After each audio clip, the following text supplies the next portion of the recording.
غادي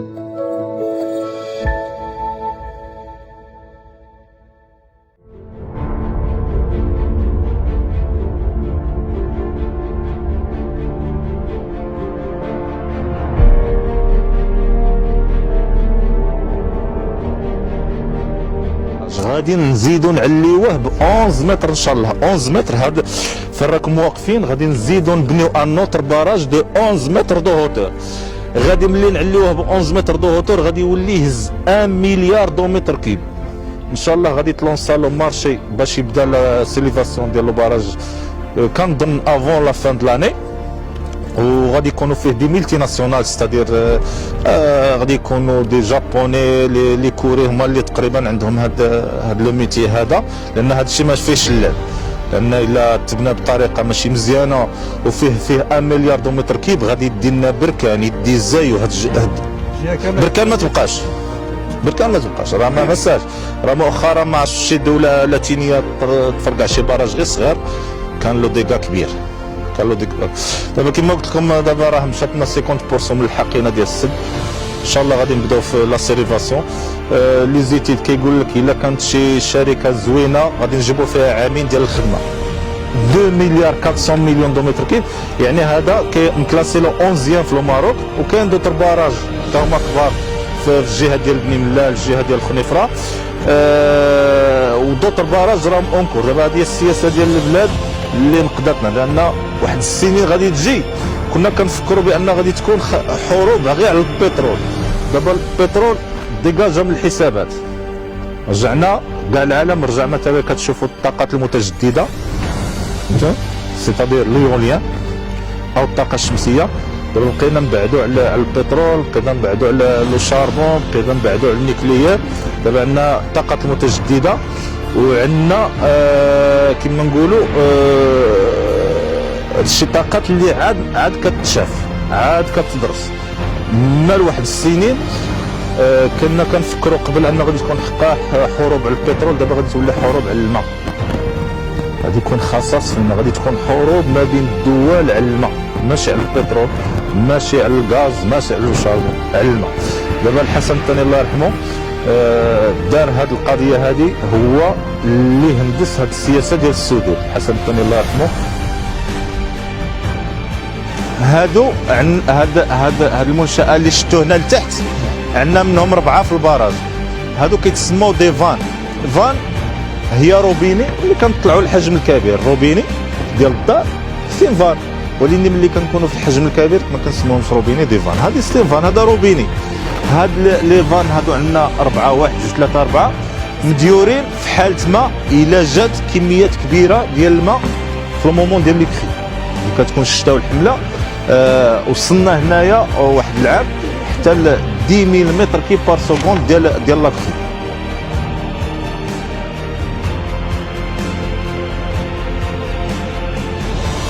Eh bien voilà, nous avons été au rendez-vous, donc le jour J, l'heure H, nous avons été accueillis donc, dans le barrage Mohammed V.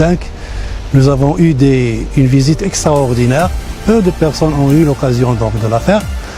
Cette visite, cette sortie scolaire, elle est dans le cadre du projet de l'établissement du groupe Salam, qui tient à diversifier les méthodes d'enseignement et les méthodes d'apprentissage aux élèves.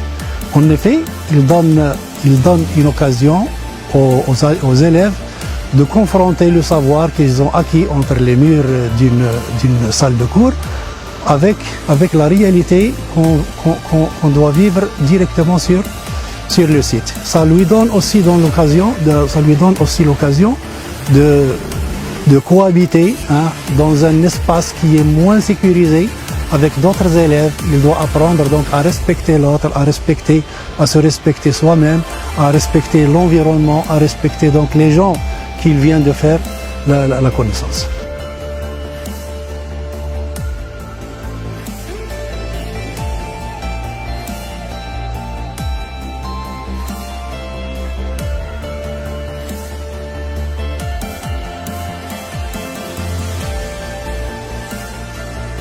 Nous tenons d'abord à remercier notre établissement scolaire Salam pour cette sortie vers le barrage Mohammed V. C'était une sortie formidable et nous avons vraiment appris beaucoup de choses, nous avons vécu beaucoup d'expériences et c'était formidable. Nous vous remercions encore une fois.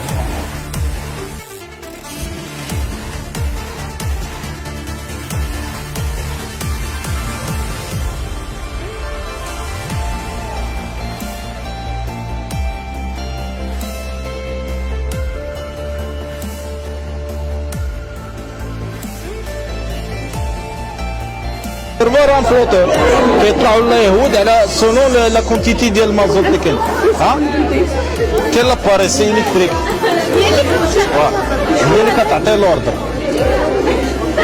سي ان اونطونوار هذاك باش ما يطيحش عليها السيم بروتكس هذه تعطيك لو نيفو ديال الماء اللي كاين.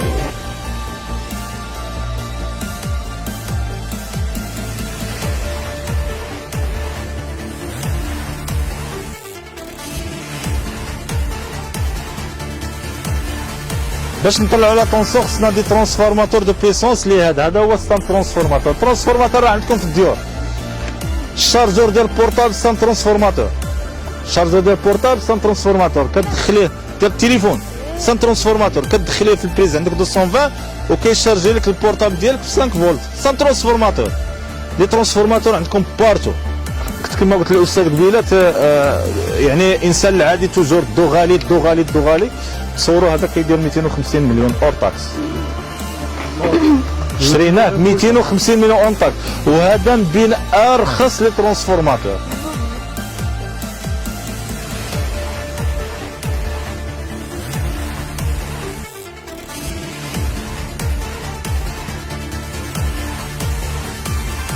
هنا سي لوزين فين راكم دابا واقفين هنا هاد الرئيسه هادي. انا خدمت العيد الكبير شحال من مره ما كنعيدش. كتخدمي العيد الكبير لا كتشعلي شتي العيد الكبير راكم كتشوبوا الفاف كتشعلوا الضو كتلقاو الضو. المشكل اللي في الضو في الانرجي الكتريك في البروبليم كامل ما لقاوهاش حتى لي جابوني. الانرجي نون ستوكابل ما كنقدروش نستوكاو الانرجي. الضو ما كيتستوكاش هذا هو البروبليم. لا ما كيتستوكاش ما نقدروش نبرودويو واحد الانرجي وندسوها في شي بلاصه. البروبليم هو هذا. مي المغاربه الاولى في العالم صنتوا لي حتى الاساتذه ربما ما فراسهمش سي بسيط. المغاربه الاولى في العالم اللي ستوكاو الانرجي الكتريك. ما قدروش لي جابوني ما قدروش ستوكينينا. عندنا في المغرب كامل عندنا واحد لو سونتر في كازا كيتسمى لو ديسباتشينغ ناسيونال. هذا ستان سونتر قاعه كبيره كيشوف الضو ديال المغرب كامل ويقدر يقطع الضوء على وجده من تما ان سامبل كليك با بي سي. هو ستان شاف دوركستر هو اللي كينظم ديك العلاقه ما بين لو بوزوان ولا برودكسيون. توجور خصهم يكونوا قد ملي يكون لو بوزوان كثير كيعيط لنا بحال حنا كنكون دابا حنا اوني الاري دابا غادي يكون شي ان بوزوان كيعيط لنا كيقول لنا فو ديماري كنديماريو بحال ليدروليك وبوطو 3 مينيت كنكونوا برودوي فلوريزون. تيرميك لا لي سونترال تيرميك تيل كو جرادا داك الشيء مينيموم خصهم 8 اور. ليدروليك سي 3 مينيت لي تيرميك سي 8 اور باش نكونوا نديبيتيو فلوريزون باش نكونوا نقدروا نبرودويو وكنعطيو للناس الضوء.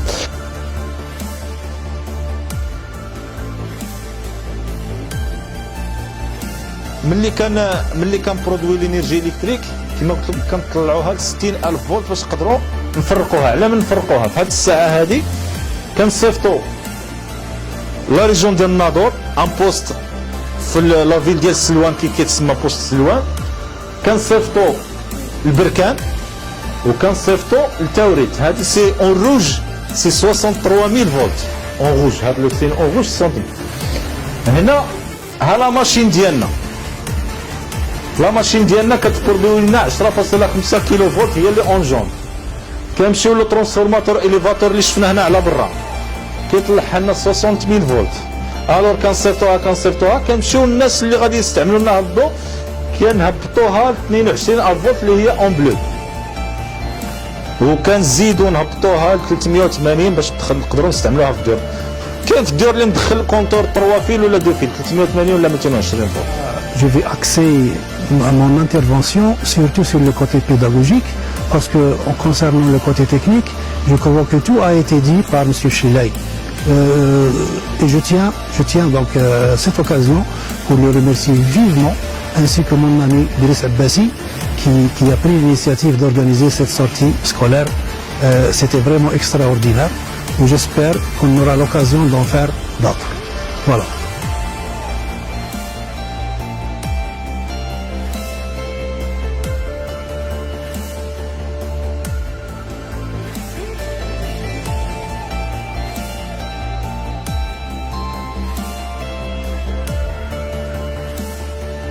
Au nom de notre classe, la 3e année collège, et au nom de notre professeur, nous tenons à remercier les responsables pour leur accueil chaleureux qui nous a été réservé et pour leur disponibilité aussi et toutes les informations acquises. Et merci.